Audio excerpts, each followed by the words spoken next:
Mummy બોલ ને શું છે આજનું મેનુ? હમણાં ઘણા ટાઈમથી નહોતું બનાવ્યું ને. હા પૌષ્ટિક આહાર મુઠિયા ઢોકળા.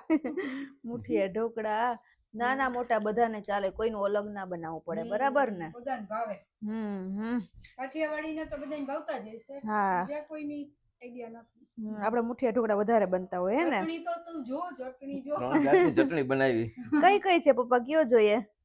આ લસણ વાળી, લસણ. આઈ લસણ વાળી, આઈ એ લસણ વાળી. લસણ ટમેટા છે. આઈ લસણ ટમેટા. હા, વઘારેલી છે ટૂંકમાં, તેલ મૂકીને. વઘારી, હા. ઓલી ખાંડેલી પ્લેન ટૂંકમાં છે. પ્લેન જ. હા. સાઈડમાં ડુંગળી ને છાશ, દહીં. વાહ.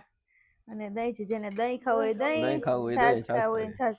આ 3 જાતની ચટણી હતી ને, એટલે એટલે આજે ચા નથી બનાવ્યો. ચા નથી બનાવ્યો છે. એમ થયું કે ચાલી જશે, ચલો આજે, હે ને? નહીં તો ચા હોય જ.